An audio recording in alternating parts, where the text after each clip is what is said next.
I got both Laid to Rest 1 and 2, and actually what Laid to Rest 2 does I thought was really cool.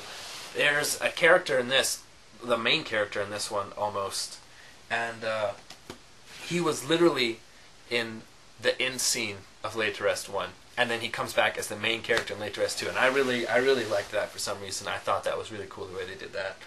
But they're really cool.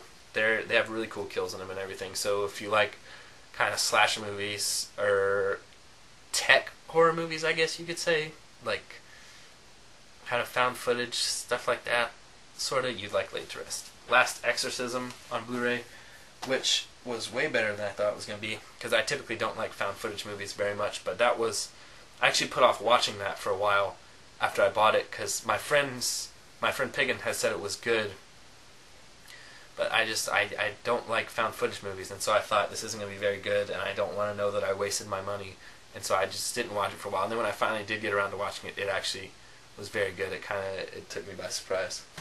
Last House on the Left, the original. I don't have the remake, but I thought the remake was good too. I'm looking for the remake. Oh, I got the Leprechaun series. Leprechaun 1, 2, 3, Leprechaun 4 in Space, and then Leprechaun in the Hood and Leprechaun Back to the Hood. These movies are absolutely horrible and crazy, and I love them so much. Actually, Leprechaun 4 in Space kind of blew my mind a little bit, because I thought it was going to be the crappiest out of them all, and it was actually alright the way they did it. I mean, it still sucks, but it was better than I thought it was going to be. The worst one has to be Back to the Hood. I don't like that one. But my favorite one's probably Leprechaun 1 with Jennifer Aniston. I really like that one. Let Me In, the remake with Chloe Grace Moretz. I thought that one was cool. We got the Lost Boys, The Tribe, and Lost Boys, The Thirst. I'm going to actually have to say that Lost Boys, The Thirst is my favorite.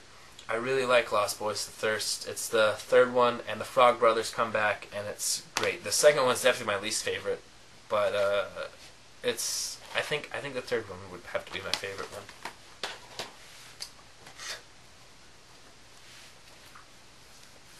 I don't know why I own these, but I own Mega Shark vs. Giant Octopus and the sequel, Mega Shark vs. Crocosaurus. Don't judge me, I won't say anything else about them.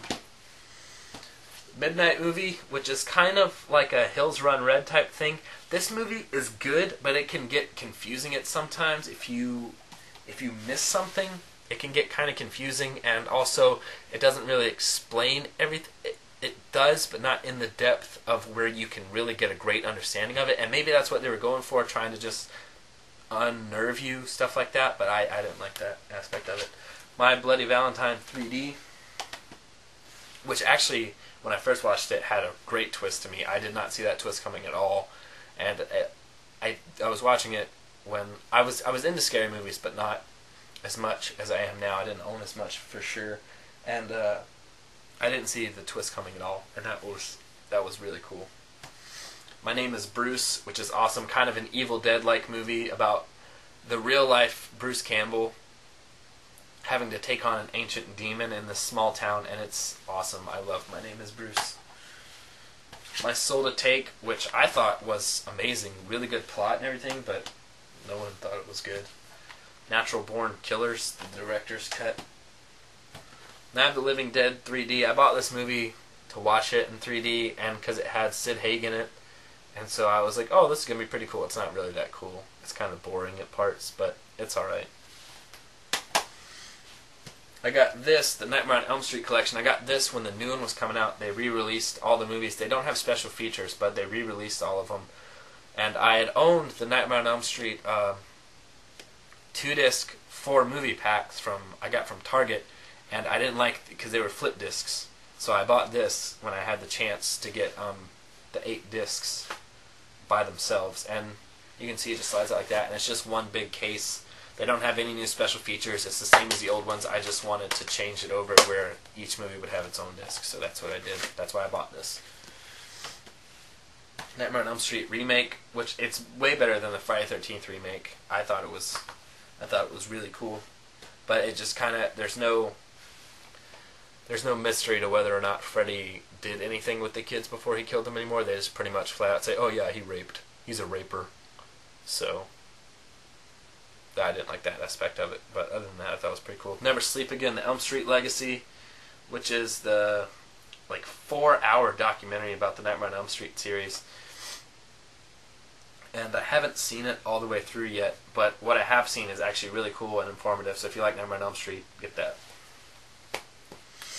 And then Nightmare on Elm Street, Very Rare Outtakes and Bloopers, which is just a compilation disc of a bunch of Nightmare on Elm Street stuff. I got Night Tales, which is an anthology film by Dion Taylor, which is like a BET show, I think it was. It's kind of Tales from the Crypt-ish, but worse. Flavor Flav is actually the guy who tells the stories, and his name is the Timekeeper, I think, and he wears a big clock around his neck, and it just got kind of dumb, but it's all right. It's good for a watch. Otis, which I thought was a very well made movie. It's not very scary, but it gets you thinking. Pretty cool.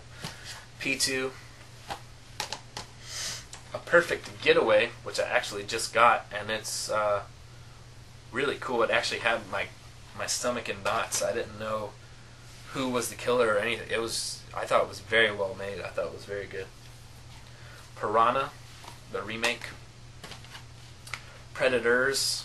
In fact, the only movies I don't have in the whole Alien Predator series are Predator 1 and 2, and they have a double pack of that at Walmart for $10. So going back there when I got $10 and getting it.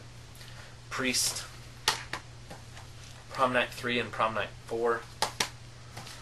The Puppet Master series, Puppet Master 1, 2, 3, and then Puppet Master 4, 5, and 6.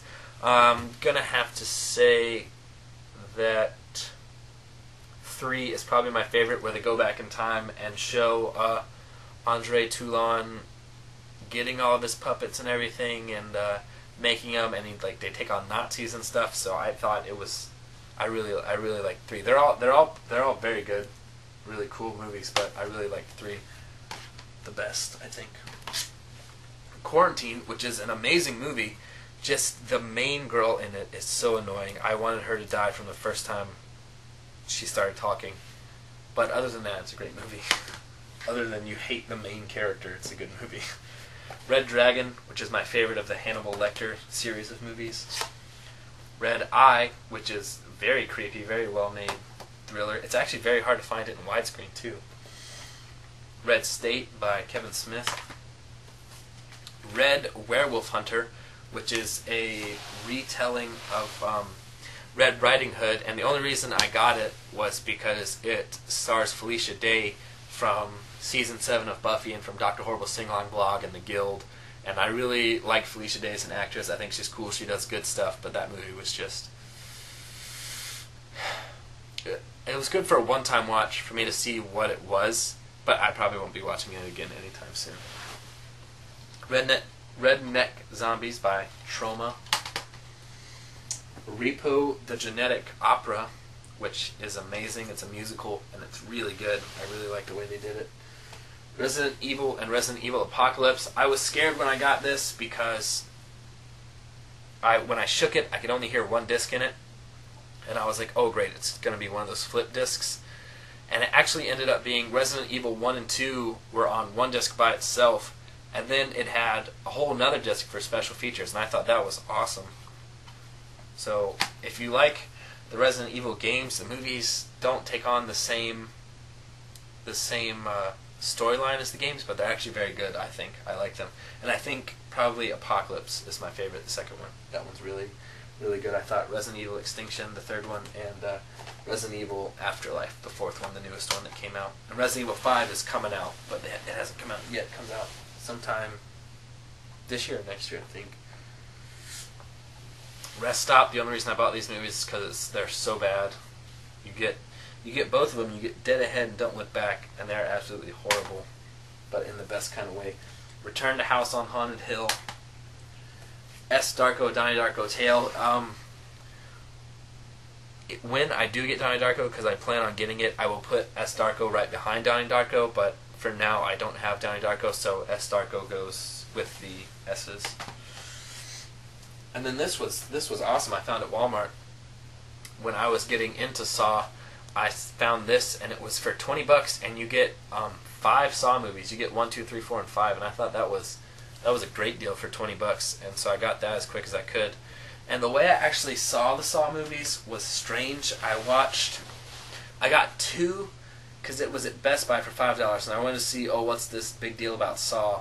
And then I didn't understand what was going on because I hadn't seen the first one, and so I thought 2 was okay, but it was really dumb. It didn't explain anything, which because you had to see the first one in order to understand it. And then I was talking to my friend Chris Luzader, and then he was telling me, you haven't seen the other Saws? And I said, no. He's like, we got to go get them. We went to this place called Video Junction. We rented everything we could, which was 1, and they didn't have 3, and then they had 4 and 5, and 5 being the newest one at the time. And so the way I saw the Saw movies was 2, 1, 4, 5. Then I caught Saw 3 on demand on my brother's cable box, and I watched that. And then when Saw 6 and 7 came out, I was up to date and I knew everything going on. And so that was a strange way of seeing them, but I saw them all nonetheless. And then Saw 6, which was awesome, and Saw the final chapter. I think I'm going to have to go Saw 4 is my favorite, though. I really liked the aspect of it's not taking place in a warehouse anymore. There's not just this. It was this guy is having to go around to different places, all these different places with different games, different traps in there, and the police are literally right on his tail as he's doing it. And I thought that was awesome. I really liked Saw 4. Scar 3D.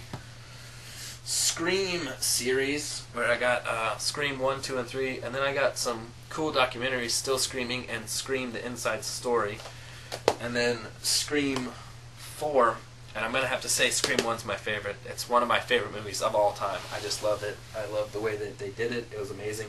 And then I have this DVD I made called Scream Extra Features, and it just has just like random Scream stuff on it. It has screen tests and the Scream outtakes, which aren't on the new release DVD or the Blu-ray. Scream 1 outtakes. It has all the trailers on it. Scream in 30 seconds with bunnies. It's just like I typed in Scream on YouTube basically, and then whatever I could find I put on there. So that's what that is. Shark Night. Shredder, which is so bad.